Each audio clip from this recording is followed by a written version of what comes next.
Hello tout le monde, j'espère que vous allez bien. Confinement oblige, je voulais vous poster cette petite vidéo que vous m'avez pas mal demandé. Donc en fait c'est un tuto pour réaliser le tableau avec les swatchs de rouge à lèvres. Je vous l'avais posté en story sur Insta et ça vous avait pas mal plu. Et vous avez été nombreux à me demander un tuto. Donc voilà la vidéo de ce fameux tableau avec les swatchs de mes rouges à lèvres. Donc moi j'ai décidé de faire ce tableau sur une toile pour pouvoir ensuite l'accrocher au mur. Vous pouvez également le faire sur une feuille de papier, etc. au format que vous voulez évidemment. Mais dans tous les cas il faut commencer par mesurer la longueur et la largeur du support choisi pour pouvoir ensuite déterminer le nombre de swatchs qu'on va pouvoir afficher sur le tableau. Donc l'étoile que moi j'ai choisie mesure 60 cm de hauteur sur 50 cm de largeur, donc j'ai déterminé que je pouvais mettre 6 swatchs en largeur et 6 swatchs en hauteur. Bon, attends, pause, je reprends. Donc je vous ai fait un petit schéma dessin de ce que je comptais faire pour que vous puissiez un petit peu visualiser et comprendre de quoi je parle. Donc en gros, ma toile fait 60 cm de hauteur sur 50 cm de largeur. Donc j'ai déterminé que je pouvais mettre 6 swatchs en largeur et 6 swatchs en hauteur. Pour ça, j'ai déterminé que la hauteur pour l'espacement de la bouche que là j'ai fait en représentant des ronds, c'était 8 à 10 cm et que les traits pour écrire les noms de la marque et de la teinte, ce serait 6 cm par trait et 2 cm d'espace entre chaque trait, que ce soit sur la largeur ou la hauteur. J'espère que vous m'avez compris. À partir de là, je pars du haut ou du bas de ma toile, je mesure 10 cm pour le premier rang de swatch et je trace les premiers traits pour écrire les noms des rouges à lèvres. Donc je fais des traits de 6 cm, je laisse 2 cm en partant du bout de la toile et 2 cm entre chaque trait. Je commence par les tracer au crayon de bois pour pouvoir assurer mon tracé évidemment. Je dessine donc, je trace la deuxième rangée de traits parce que je me suis dit que j'allais mettre un trait pour la marque et un trait pour la teinte du rouge à lèvres. Donc pareil, je fais les mêmes mesures, je fais juste une deuxième rangée 2 cm plus haut ou plus bas.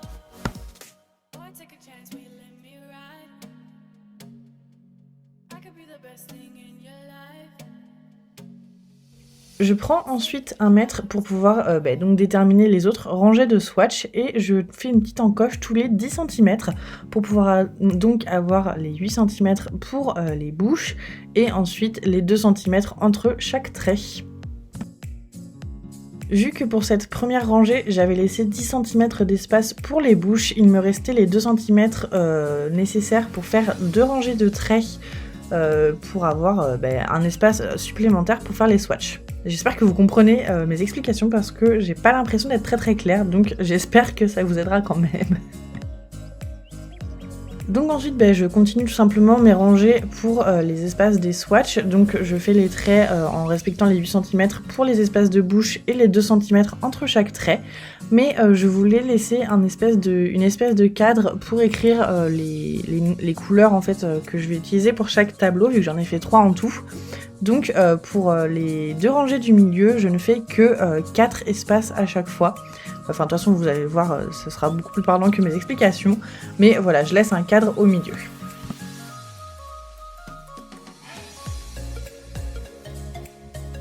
Donc, comme je vous le disais, je voulais écrire au milieu les couleurs que j'utilise pour chaque cadre. Donc là, ce cadre-là, ce sera les rouges, n'importe quoi, les roses et les violets. Donc j'écris en anglais tout simplement parce que c'est plus court et que, je sais pas, j'aime bien.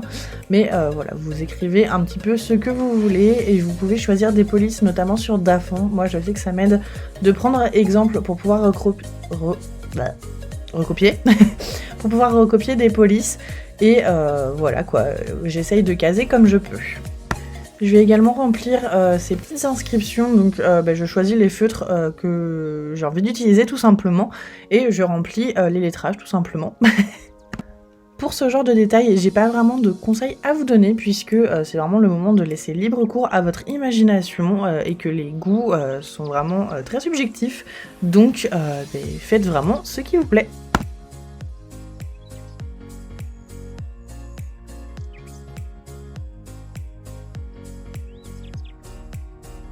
Moi j'ai également choisi de faire des espèces d'ombres, on va dire, au marqueur pour ces écritures. Ça va permettre de donner un petit peu plus de relief et de rendre les écritures un petit peu plus lisibles de plus loin.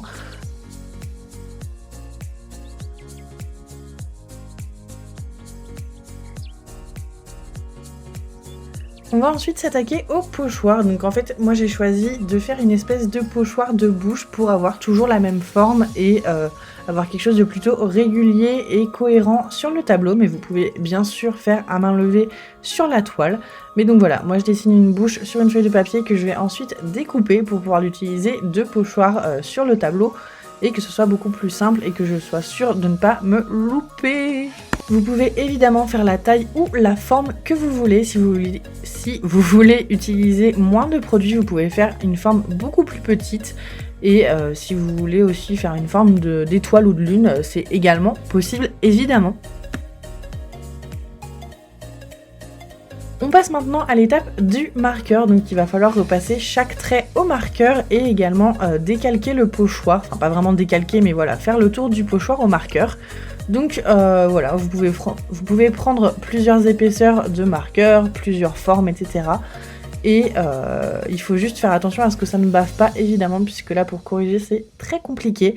Donc moi, je fais attention à bien essuyer ma règle au fur et à mesure, ou en tout cas attendre que le marqueur soit sec. Donc c'est pour ça que je commence par tracer tous les traits, que je soulève bien la règle, et que j'attends pour pouvoir faire les bouches. Je commence par faire les traits, j'attends qu'ils soient tous secs, et ensuite je passe aux bouches. En plus, je suis gauchère, donc vraiment, les bavures, ça me connaît.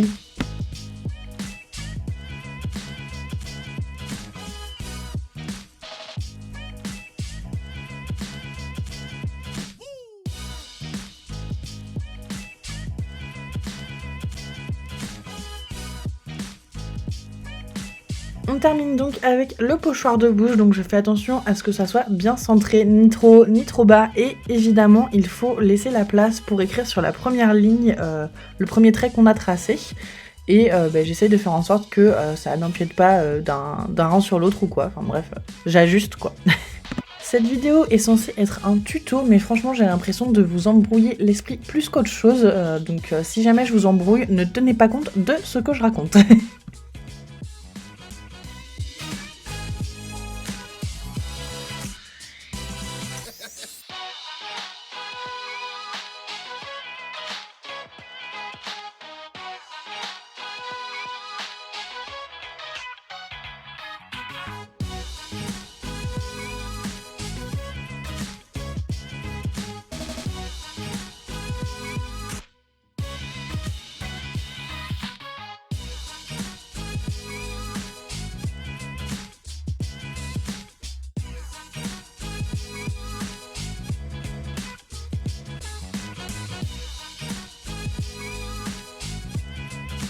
Et donc à partir de là, c'est pas très compliqué, hein, il suffit de choisir les couleurs qu'on a envie de swatcher tout simplement sur le tableau. Donc il faut choisir les rouges à lèvres. Donc moi je préfère utiliser des rouges à lèvres liquides, c'est quand même plus simple à étaler et à appliquer sur le tableau. Donc voilà, moi j'ai choisi d'utiliser des teintes de rose et de violet pour ce tableau-là, mais évidemment, je me répète, vous faites ce que vous voulez. Ah si, j'ai une petite astuce pour vous, si jamais vous utilisez des rouges à lèvres en raisin, pour les étaler, c'est plus facile d'utiliser un coton-tige, ça permet d'éviter que le rouge à lèvres bave, et ça permet d'avoir un fini homogène.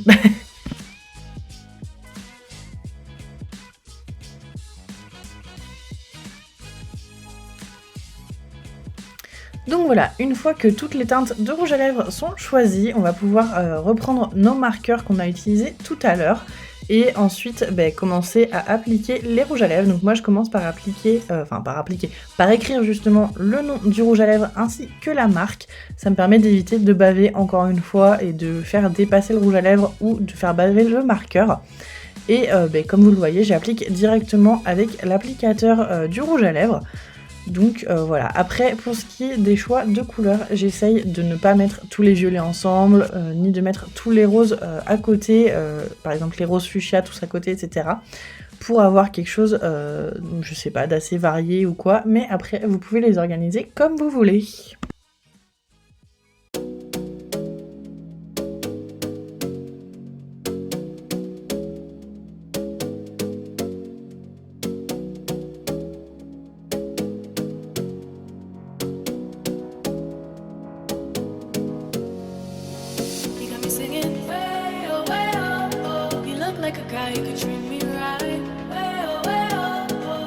take a chance, will you let me ride?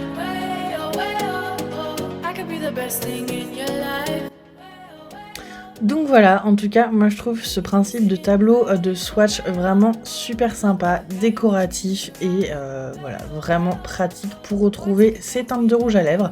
Donc j'espère que c'est quelque chose qui vous aura plu, j'espère que ça vous aura diverti et peut-être même occupé pendant cette période de confinement. En attendant, moi je vous embrasse et on se retrouve sur Insta. Faites attention à vous et surtout restez chez vous. Salut!